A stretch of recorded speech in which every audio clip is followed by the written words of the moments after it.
Haven't seen it enough.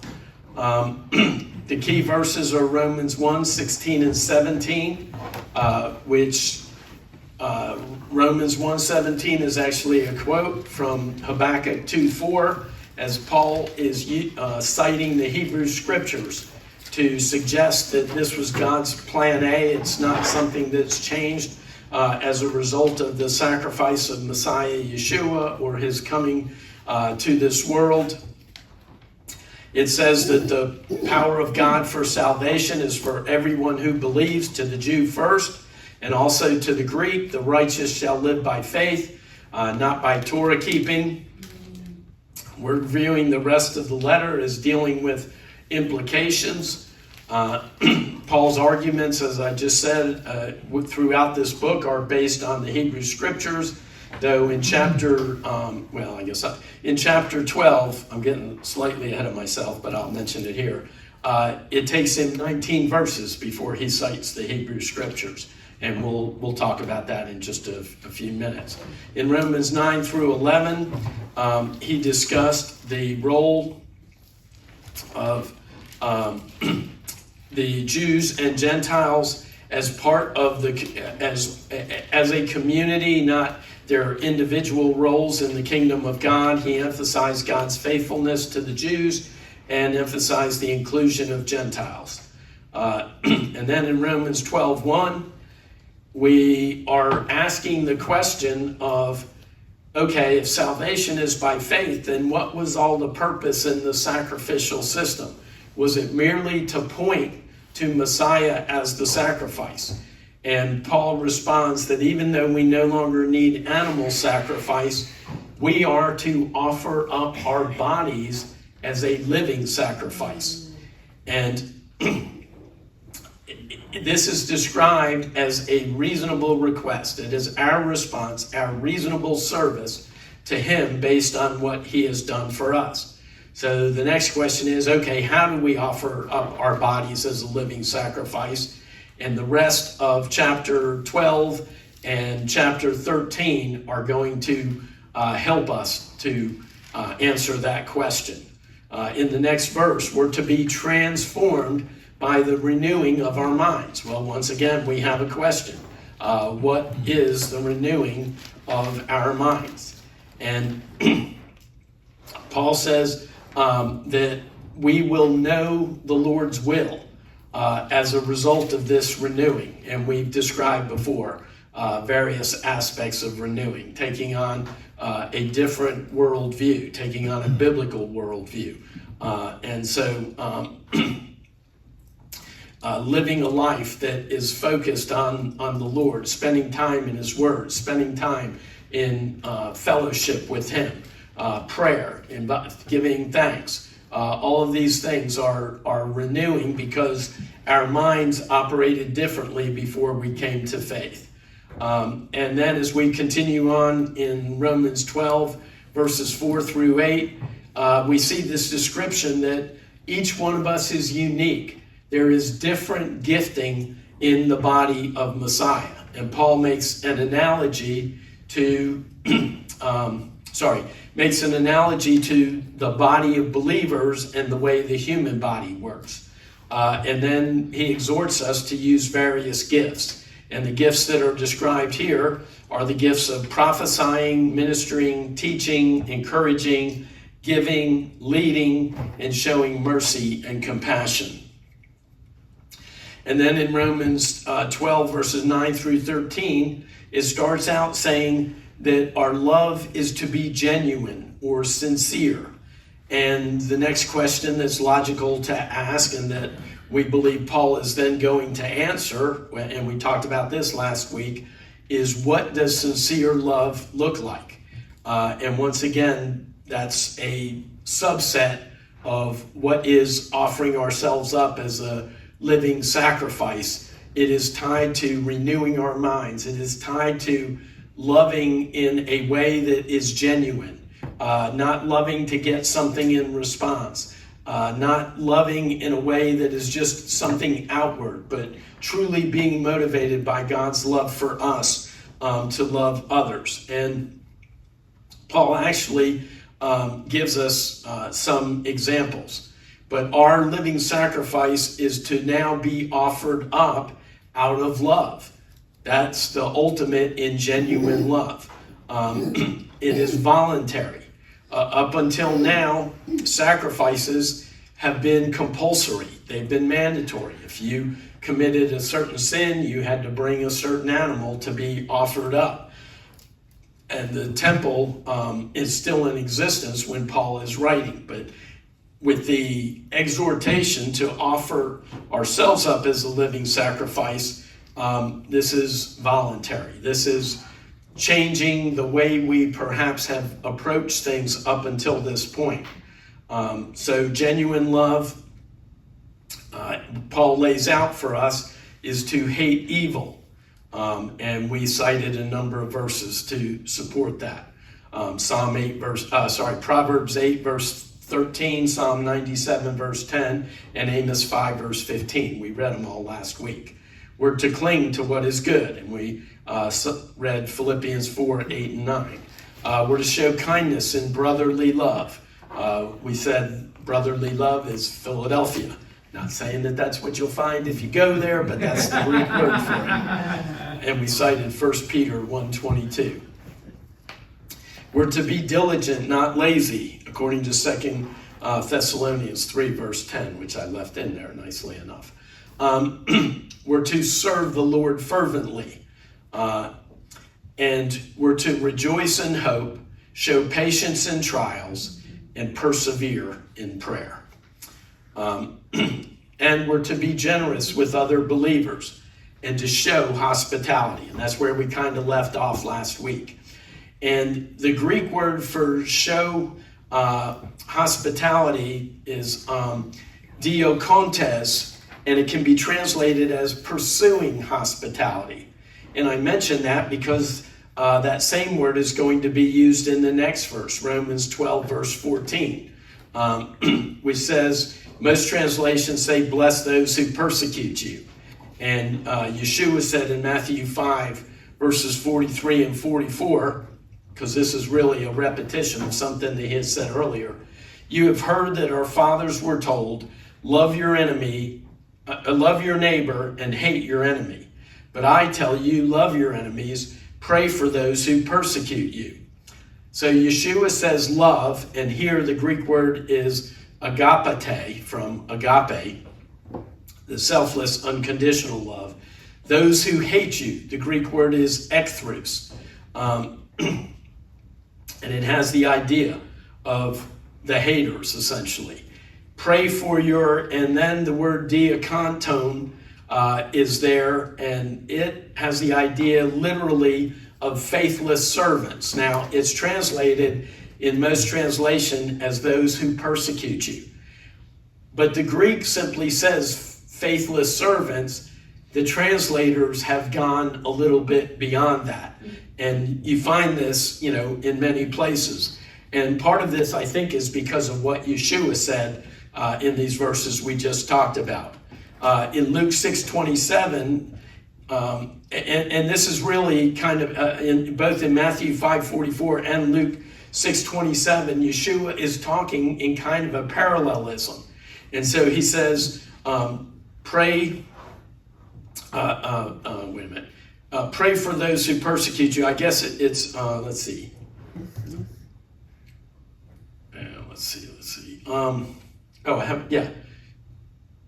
Love your enemies and pray for, love your enemies is one part of the parable. Pray for those who persecute you. Two different ways of saying kind of the same idea. And in Luke 6:27, it says, love your enemies, once again, ekthrus, those who hate you, and do good. And now it uses a different Greek word that also means those who hate you. But once again, it's a parallelism. Love your enemies, do good for those who hate you. The Greek word is misusin. And the reality is to do this. It's easy to say it, love your enemies or pray for your enemies. And sometimes I think this is used in somewhat hyperbolic fashion to say, listen, it's hard enough to love those who are a blessing to you. But that's not even good enough. I'm calling on you to be able to have a completely different approach to what love is all about, to the point that you are able to love those who are even more difficult to love, even to the extreme of those who are attacking you, those who hate you, who are your enemies. And one of the reasons that I zeroed in on the Greek word, and let's see, I think, where am I going to talk about it? Yeah, I guess I'll talk about it here, even though I don't see it here. But is because those who hate you, and maybe it's in chapter 13 that I saw this, but anyway, we'll talk about it now. It's kind of individuals. This is an individual thing, that we as individuals are to love those who persecute us. It's not telling the Jewish people as a whole to love the ones that are called their enemies. And so this is, I think, much more an individual aspect of being a follower of Messiah, to be able to love in a way that with human love we can't do it, but in our flesh we can't do it. This is a work of the Spirit. Now, how does our flesh respond to our persecutors? We want to curse them, right? But Paul tells us in this verse that we are to do the opposite.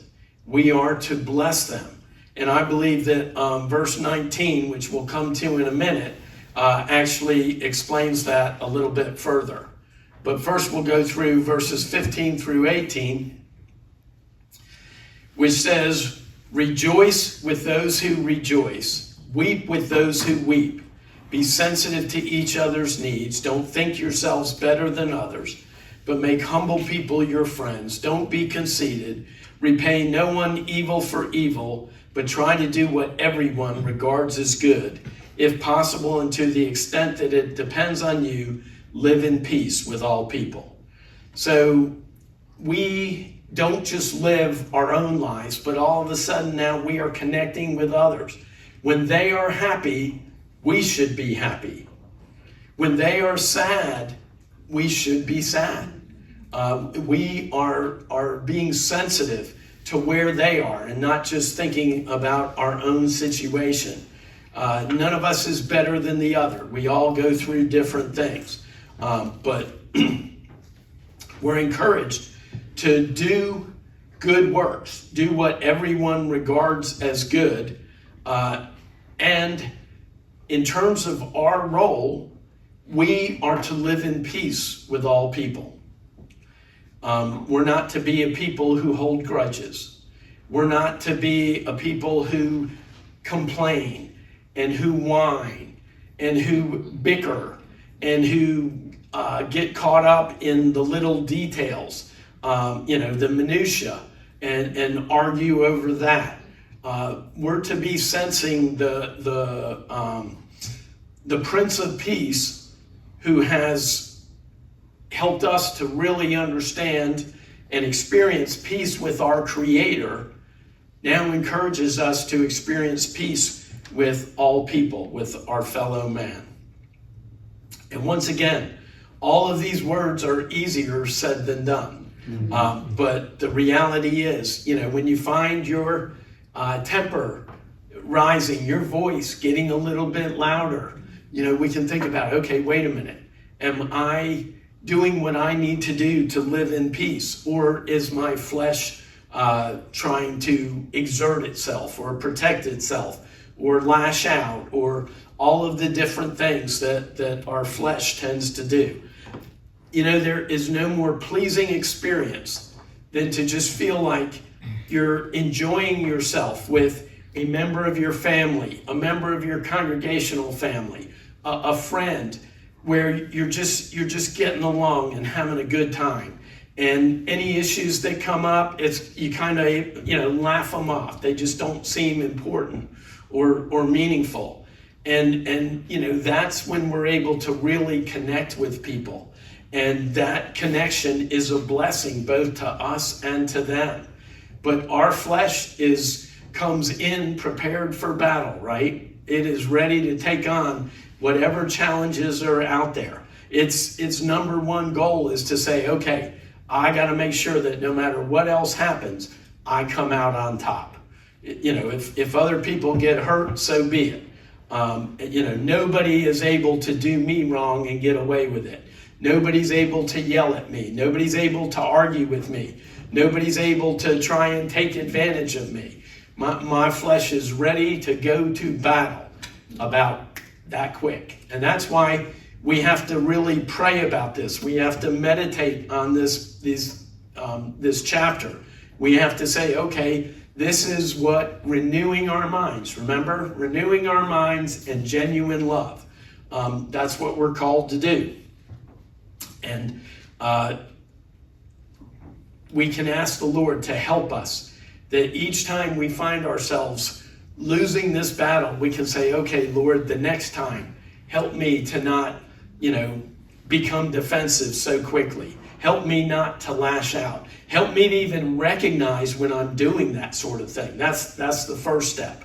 But you'll know right away, because forget all the visual cues. Our voice will tend to go in one of two directions. It either gets slightly louder or slightly softer. And either way, we are exerting our flesh into the situation. You'll know right away. Is there godly anger? Is there righteous anger? Yes. But that doesn't mean you're going to raise your voice. Righteous anger is when your children do something to upset you that they don't even understand that they did, and you're just down there trying to make sure they don't do it again. Like they burn, this isn't quite anger, but they burn, well, I take back. If your child burns your hand on the stove, you're going to be angry at somebody. You're going to be angry at them for making the mistake. You're going to be angry at yourself for letting it happen. You're going to be angry at the Lord for putting you in that situation where, and so the reality is, and I've heard it described, let's see if I can remember it right. I think depression is anger turned inward. So suppressing the anger isn't the answer. If I've got that right, I think I do. But the reality is, it's dealing with that anger. It's realizing that anger is the flesh wanting its way and saying, Lord, I know you could handle this, but right now I need to handle it.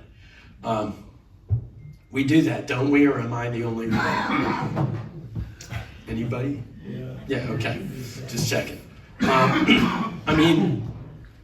So I said that Romans verse 19 and 20 here in Romans 12 are talking further about our response to our persecutors.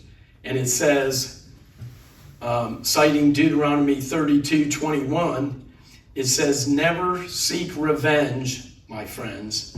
Instead, leave that to God's anger. For in the Tanakh it is written, Adonai says, vengeance is my responsibility, I will repay. So anytime we feel like we need to take revenge, and maybe you can think of some situations that spring to mind right away. The reality is we're assuming a role that is not ours to assume. It is not our job to make things right in this world. That is the Lord's job. It says, vengeance is my responsibility, from Deuteronomy. Where's the reference? I just said it. 32:41. Thank you. Why don't I see that here? Oh, it's up on the screen. Okay, that's where I saw it. Okay, I'm getting there. We're taking a verse at a time. Yes, here's what Deuteronomy 32:41 and 42 say. If I sharpen my flashing sword and set my hand to judgment, I will render vengeance to my foes, repay those who hate me. And so vengeance belongs to the Lord. And now the next verse in Romans 12 tells us what we're supposed to do. On the contrary, if your enemy is hungry, what are you supposed to do? Feed him. Feed him. If he's thirsty, what are you supposed to do? Give him something to drink. For by doing this, you will heap fiery coals on his head, and stern adds in parentheses of shame. And once again, this is ekthros, one who hates. And once again, I believe that this is singular because the Hebrew word for enemy isn't one who hates you, it's one who opposes you. And that's more like opposing the Jewish people and God's plan for them. The Hebrew word for hate is saneh, and it's found in the verse that Paul is quoting here for Romans 12, verse 20. You know, I've seen videos where they read to Jewish people from Isaiah 53, and they say to them, where do you think that's from? The Old Covenant or the New Covenant? And the Jewish people invariably say, you know, that sounds like it's from the New Covenant. And then they show them the verses are from Isaiah. Well, here, if someone who hates you is hungry, give him food to eat. If you ask most people, they would think that that's a New Covenant concept.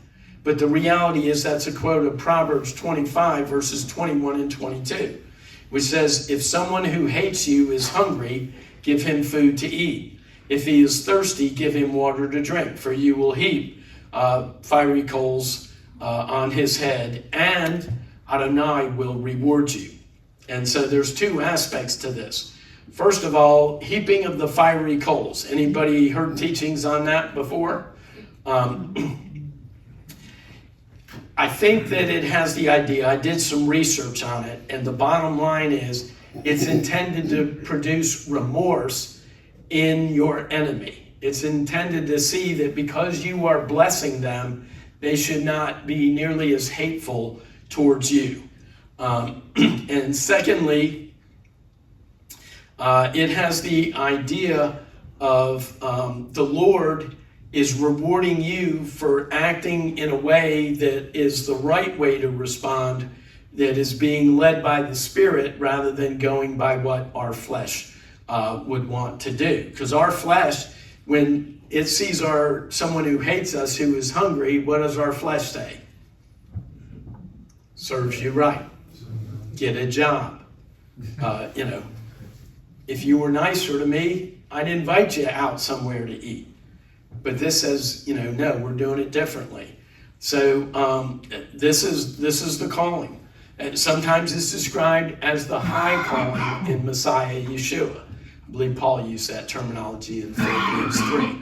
And so high calling means that we are going to be challenged. That, you know, it is not just a matter of, as I often describe it, sitting under the glory spout, or a matter of just doing things that are, you know, winning other people to the kingdom. But we have to deal with this world out there. And if we deal with the world the same way everybody else deals with the world isn't going to pay any attention. It's just going to defend itself or lash out and attack us. But if we deal with the world differently than everybody else does, now the world takes notice. Now the world is wondering, why are we motivated to act differently? What is behind that? Can they all of a sudden let their guard down and maybe even listen to us tell them what our motivation is? And so this is the idea of presenting our bodies as a living sacrifice. It means that I am no longer acting in my own best interest. I am saying, Lord, this body is yours. Use it how you will. And you never know what situations you may find yourself in. I will put it to you this way. Number one, I don't believe the Lord will put you in any situation you can't handle. Also, many of our Jewish people survived 2 years under the most brutal of conditions in terms of the hostages, and were able to survive it.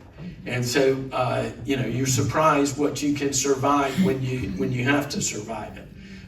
You know, whenever I am going through struggles in life, the first thing I try to say to myself is, my worst day is best than any of my people's best day during the Holocaust.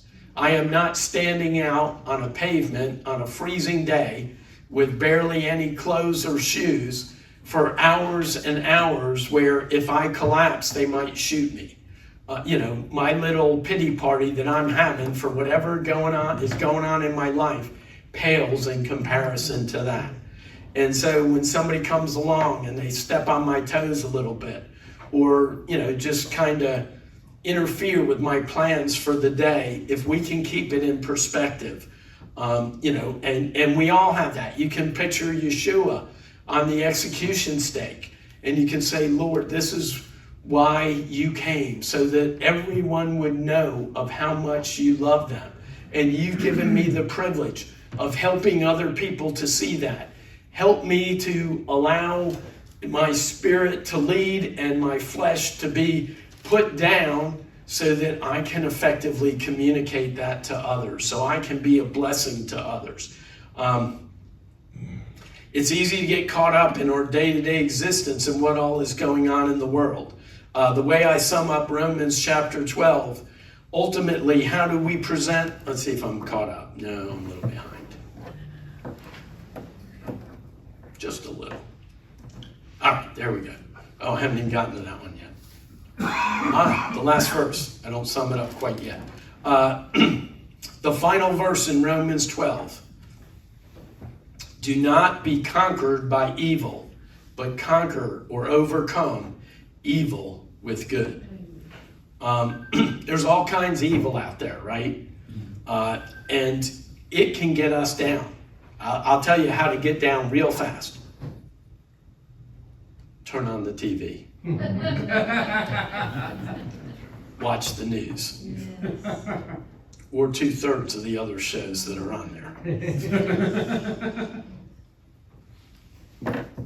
And I find, I'll be honest here, as someone who occasionally watches sports, and sometimes I don't, but I kind of feel like it's important when we're interacting with the world. They may want to talk about the Dodgers and the Blue Jays. And if I don't watch that game, now you may think I'm kidding, but I didn't watch the game last night, so I don't know. But my daughter called up and said, did Dad watch the game? And I see on my news feed that it went 18 innings. I think the Dodgers won 2-1. But keeping up with this sort of thing without getting caught up in it, but sometimes you get caught up in it and you start rooting for teams. And sometimes the way I put it in perspective, there's a bunch of kids that are going to the same college as I went to. They're 50 years younger than I am. I have nothing to do with them, yet I care whether or not they're able to get the ball from one end of the field to the other. I couldn't tell you why, other than when you interact with people, when they're doing good, I get to take the credit for it. And when they're doing bad, I say they're a bunch of 15-year-old college kids that I don't have anything to do with. But it's true for the pros as well.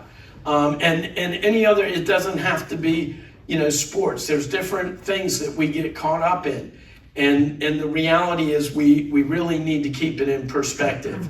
And we really need to ask the Lord, help me to see things through your eyes. Help me to know what is evil. And then when I see evil, help me to flee from it. Help me to have nothing to do with it. Nothing good comes out of us engaging evil. That doesn't mean that we don't engage people who are in this world who may be involved in evil, because that's what the world does.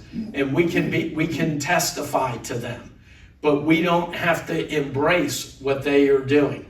And, many in the body of believers these days feel like you need to bend the truths so that the people will come through the doors so that you can tell them what they need to know and so they can accept Yeshua or Jesus.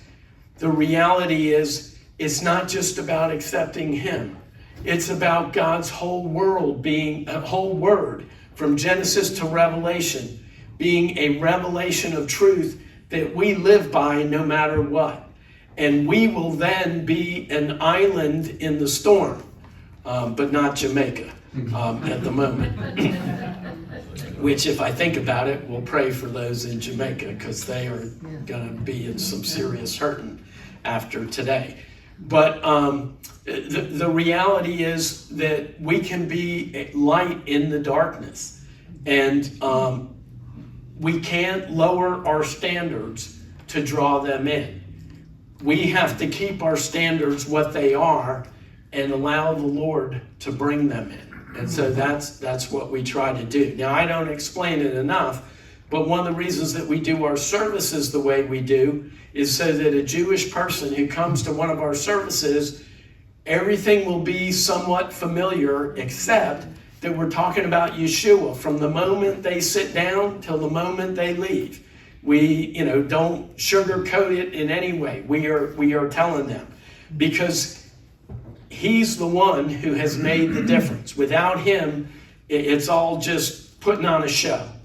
But when he's real in our lives, people will see that, and they will know that, and they will watch us to see, is he real in our lives? And one of the ways is that if we are showing goodness when evil is being displayed towards us. And so we are encouraged to not be conquered by evil. It's easy if we start to see it as something that we desire. If we allow our flesh to rule, it will frequently say, oh, this isn't so bad. And there's so many temptations out there. I don't know, where to start. But the reality is, we're encouraged that we can overcome evil with good. That if we live the way the Lord would have us to live, we can experience victory. I always get a little bit frustrated just because, I think part of it is different approaches to our walk in the Lord, but I generally am positive and encouraging and and wanting people part of my motivation for approaching things that way is if the world sees me living the way I live, I want them to see that Messiah is living through me, that the work I'm doing is because of what he has done in my life. And so if I'm, whining and complaining, and I kind of describe it as Debbie Downer from Saturday Night Live, or I could call my wife up and she could do her Eeyore imitation, because she was supposed to do it one time in the sanctuary and didn't do it. But by the laughter, I have a feeling I didn't know Eeyore, sorry, but apparently most of you do, and he can be a little negative sometimes. And the reality is, I kind of describe it as like a negative Nelly. We just can get overwhelmed by what's going on in the world and what's going on in our lives, and we can forget about all of the blessings. And we should be walking testimonies of blessing. We live in the greatest country that has ever existed in terms of the freedoms that we enjoy and the lack of threat to our existence from enemy armies. Israel is a great nation and has been blessed in so many ways, particularly because they've modeled their society, to be very similar to ours. But they're under constant threat from their enemies. They wake up every day thinking this could be my last as a result of the actions of those who threaten them. And as I've pointed out, in the world that we live in today, none of us is guaranteed our next breath. But in this country, we just enjoy so many blessings and so many freedoms that we should not take all of that blessing for granted. Because one of the things that surprised me was I kind of felt like we were on an upward trajectory. And then I guess about the 80s or the 90s, all of a sudden, instead of the trajectory going up and things continuing to improve, we started seeing the culture wars and the challenges that we see even worse in our society today. and you realize that many things that you enjoyed and that were a blessing to you are gone, never to experience again. And the reality is, it's not so much for me to lead a life of ease, but we have to raise our children and our grandchildren in this world, and the better the world is, the easier it is to have them deal with the challenges they face before they're hopefully mature enough to follow in our footsteps and learn from what we've done right, and maybe even correct a few things that we've done wrong. Any other examples of overcoming evil with good that you can think of? I will throw it out to the floor. Lori. I just was listening quickly to a background on where marriage came from. That was really intensive. It comes from Abraham and the covenant that the Lord made with Abraham when he split the animals. And this teaching said, the person who was teaching it said that the oath was, may I become like one of these animals sacrificed if our marriage is ever broken. And yet in that particular covenant, the Lord knew that man couldn't keep it. So he basically put Abraham aside and said, not only will I be the one who establishes the covenant, I will be the one who puts myself there as the animal sacrificed for your failures. Right. So beautiful, but that's overcoming evil with good. Right, so that's the covenant of strong friendship that we've talked about. And yes, it's hard for us to relate to what it means to cut this animal in half and to walk between it. And of course, Abraham was in a tardoma, which we've talked, or tardema, I guess it is, which is a deep sleep. But when it happened, and yes, the marriage contract or covenant is also a covenant of strong friendship. And as we said before, the way that type of covenant works is whatever possessions one party has is available to the other party, even up to and including their most prized possession. And so we see that play out in the sacrifice of Isaac, when the Lord asks Abraham for his most prized possession. And then we see it play out with the sacrifice of Yeshua, when God has to be willing to do the same thing to fulfill his part of the covenant and offers up his most prized possession, his one and only son. Yes? I was also thinking back in the garden, when Adam and Eve ate from the tree of knowledge of good and evil when they weren't supposed to, which was an act of evil, God provided something good, which was a covering for both Adam and Eve. So in a sense, that was overcoming evil with good. And I think the ultimate reflection of that is Yeshua's sacrifice on the cross, Which is committed to in the Lord saying how he was going to restore creation to the way it was supposed to be despite the fall. right? Which are good theological statements, but I was wondering maybe a little more practical overcoming evil with good. That feels like more of a challenge. Right, that's where the rubber meets the road. And one of the things is, I heard it said a long time ago, I can relate a little bit. We've got to make sure that we're not so heavenly minded that we're no earthly good. The reality is we have all these beliefs, but they have to translate into action at some point. And our actions really reflect what we believe. And so if you want to evaluate yourself, just look at your actions, look at your interactions with other people. I went to counseling at one point and was the counselor shared with me something that I found a little hard to believe at first, but that the way I related to other people was reflective of how I related to the Lord. And if I was having problems in my relationships, that was probably reflecting problems that I had in my relationship with the Lord. So we have all these different things going on in our lives that we can see as being like taking a test in school. Because I can't tell you how many times I went into a test saying, I think I got it. I think I understand it. And then when the test came back with that lower number at the top than what I was expecting, I said, I guess I didn't quite have it. And so, the rubber meets the road when you take the test and when you really see what you know and what you don't. Yeah. Would one example be Erica Kirk forgiving the man who killed her husband? Yeah, that's a huge example. That, is really,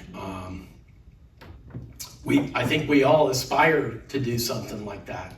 But, a young bride, so many times in the scriptures, the husband and bride are used as a metaphor of our relationship to God, of Israel's relationship to God. And here you have, the bride, the husband, the children, and all the trappings of success and happiness and blessedness and true godly love for one another. And, that's taken away. And, I just can't imagine what that would be like, because I haven't experienced anything like that in my own life. Some people have experienced significant tragedies in their lives and might be able to relate a little bit more. But I have one situation I can think of, but it was a case where it wasn't caused by an outsider, and therefore, you don't have to take the fleshly feeling of hate that you would have towards that person for what they've done and for how misled they are and for what agenda they bought into, and be able to turn all that into saying, my God has forgiven me, and so I am able to give that same forgiveness to you. But that was a powerful moment for sure, and I very much admire her ability to do that. That's an excellent example. Maybe we'll not try to top that one and let anybody. We'll allow, but that was a good one to close out on. So we will pick up with Romans chapter 13. And I know y'all aren't used to getting out this early, but actually I don't intend to go to 9 o'clock every time. That's kind of taking some of the filler time for like questions and answers and that sort of thing. But since we've come to the end of the chapter, I can't encourage you enough to read Romans chapter 12 and chapter 13 in the week ahead, and some of the selflessness that Paul talks about. And maybe reflect on, Lord, I know those words about presenting my body as a living sacrifice are in there. I even, in my case, memorized them 50 years ago. And I only think about them when somebody says to me, do you know what it says in Romans 12:1? And I'm like, oh yeah, I beseech you therefore, brethren, by the mercies of God, that you present your bodies as a living sacrifice, holy, acceptable, according to, I forget exactly how it goes. 50 years is a long time. Anyway, which is your reasonable service, holy, acceptable, and perfect, something like that. But the reality is, it's one thing to memorize it. It's another thing to think about it in our quiet time, in our intimate time with the Lord, and say, Lord, I just really want to focus on presenting my body as a living sacrifice unto you. And I just pray that you would help me to know what to do that would be pleasing in your sight. Help me to know what genuine love is all about. Focus on those things that he said were part of genuine love. And Lord, if I encounter somebody who is trying to think of the terminology that I would use, getting on my last nerve, and displaying attitudes towards me that my flesh just wants to reach out and throttle them, help me to show them your love. Help me to be able to love beyond those who are loving towards me, and use it as a testimony to cause them to rethink what is going on in their lives and to consider the truths that we proclaim. I just feel like that'll be a tremendous blessing to put practical application into the theological study that we're doing. Yes, Rebecca? I had a cousin and she would always tell me, just remember, we're dead women walking. We can't let anything stick. We've got to be like ducks and let it roll off our backs. I hated that. It was tough. The thing is, I go out of here tonight and I'm like on a high, right? And I'm saying, oh, okay, that was great. You know, I didn't know exactly where this was going to go and how I was going to present it. And so it's like, okay, now let's go try and live it out. And the first time somebody cuts me off in traffic, the first time something goes wrong, you know, when whatever it may be, you know, the first time you get home and you're, you know, interacting, all of a sudden, not only are you not doing it, but you totally forget about it. I mean, it just goes out the window. And so, you know, that's why I encourage you to just over and over and over, just contemplate what it says in Romans 12, and we'll get, you can even read ahead a little bit, so you'll be ready for Romans 13. And we trust that this high calling will be a blessing, and you will be encouraged to press forward toward Yeshua, toward the mark of the high calling in him. And maybe, you know, next week we'll even have a testimony time about Amen. what the Lord showed you about being a living sacrifice, or what the Lord showed you in the past week about showing genuine love. Yeah, Lori. When we pray for the people of Jamaica, could we remember also the United States is taking down the SNAP and the food banks and the food stamps? Our governor here has decided rather than close them, that people can donate to them if they so choose, which I think is beautiful, and my hope and prayer is that that will be an example for other states to follow. Also in Greenville, there are two ministries. One is Miracle Hill, and the other one is Harvest Hope. And they have food banks that will be made available if anybody finds themselves struggling. I am hopeful that the Democrats will conclude that there is no way they're going to let those SNAP benefits expire, and that they're going to reopen the government before that.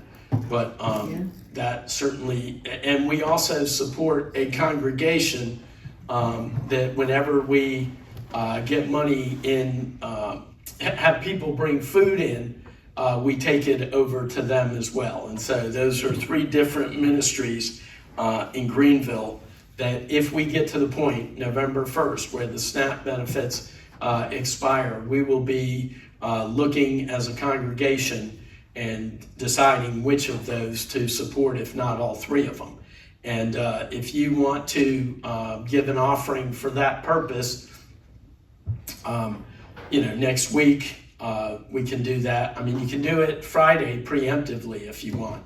Just, you know, right on the outside of an envelope or on the memo section of your check, and just put offering for the poor.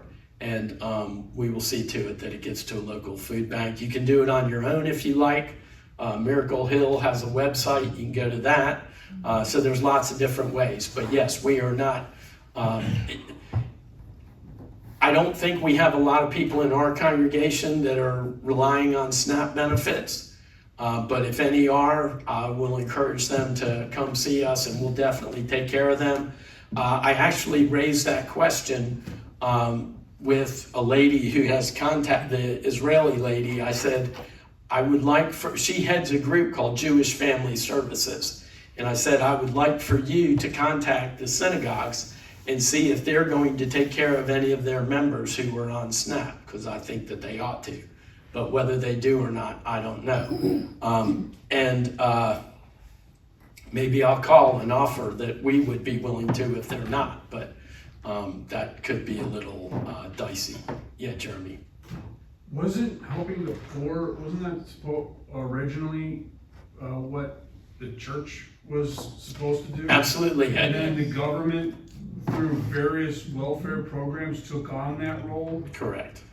And that's why ideally, not nearly as many of these people would be dependent on the government for their existence. That's a government dependency that's been created where it's easier to stay on than get off the program. And of course, the Democrats portray any effort to do that as hating the poor and not caring about them, rather than seeing it as giving them some dignity and some opportunity to live life a different way, that a happier existence, a more meaningful existence. But the reality is, the way I found out about Miracle Hill and I think it's Harvest Hope, is I was at a meeting for the planning for the One Prayer event, and I brought up the idea of supporting some of the churches that are in that group that may have a fair number of people in the SNAP program. And they said that Miracle Hill and Harvest Hope were basically providing that for the community such that we wouldn't need to go to the individual churches. But if we get into that scenario, I may call some of the churches in the downtown area that I have some of the information of their pastors and see if we can help them. We actually, one of the meetings that I went to for prayer one time, we have prayer every other month. The next prayer meeting is in December, but I didn't want to bring that up because right now we're focused on November. But one of the prayers was in an area of town that wasn't the greatest, and the church there clearly was struggling a little bit to meet the needs of their community. They wanted to help everybody, but they weren't able to do that. And so we supported that congregation the past couple of years with a donation. And so we're looking for ways to be a blessing to the Jewish community. We're supporting Jewish Family Services and the Greenville Jewish Federation. The way we started doing that was we wrote a check that said Adon Olam Messianic Congregation on the top of it to see whether or not they would cash the check, because I wanted to, see what their attitude was towards us. And in reality, they've been a tremendous blessing, and it is through that connection that I'm meeting the rest of the Jewish community that I'm interacting with.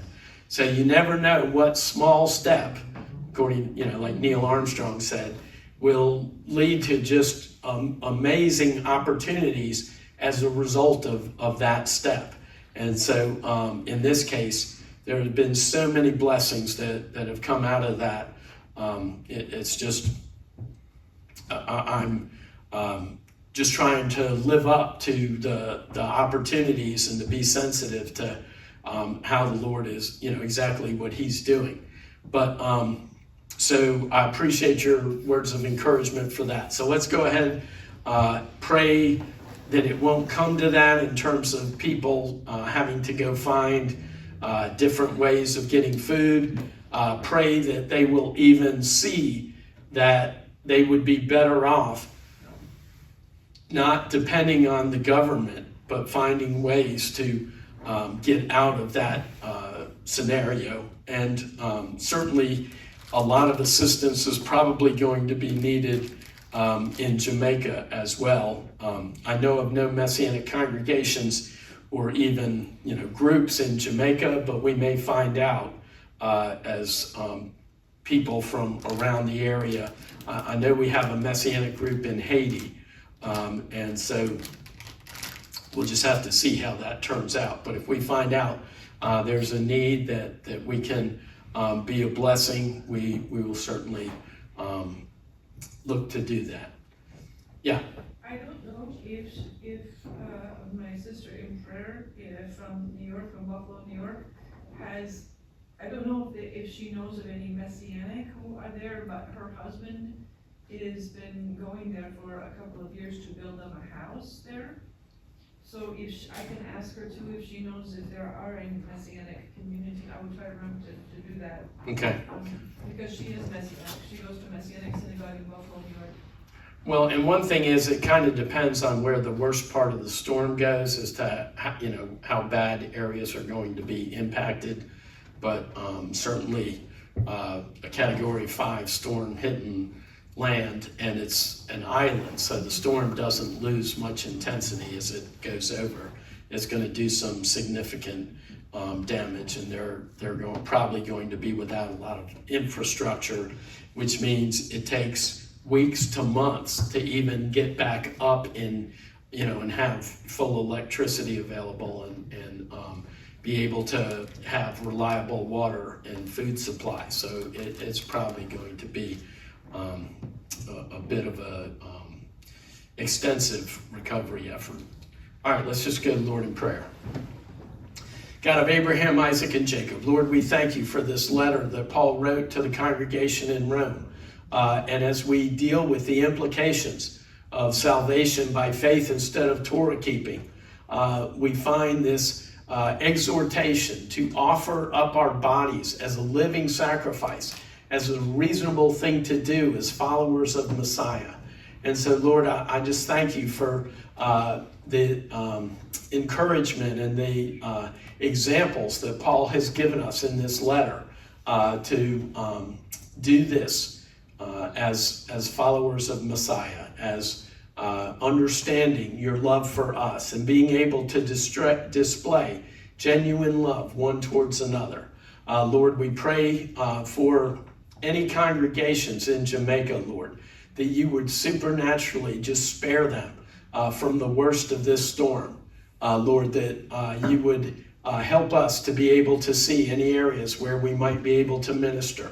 We pray for those who may be losing their food subsistence as a result of the government shutdown. And Lord, we pray that perhaps as they contemplate this, that many of them would see that instead of going through this threat every year, Lord, that they maybe can find a way to find a solution that would result in their being able to provide food for their family.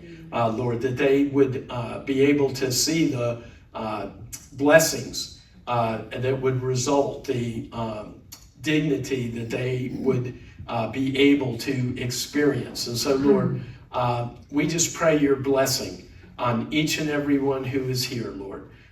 We thank you for the revelation of your word. Lord, help us to overcome the evil of this world, the evil in our lives with good. Lord, help us to be led by your Spirit, to have victory over our fleshly instincts and our so all too quick fleshly response. And Lord, help us to know when we are responding in the flesh so that we can learn to have victory in the areas that produce that response. We ask you to watch over and protect us as we travel home this evening. Bring us back again safely as we observe Shabbat, Lord. And we just ask these things in our Messiah Yeshua's name. Amen. Amen. Thank you all for coming.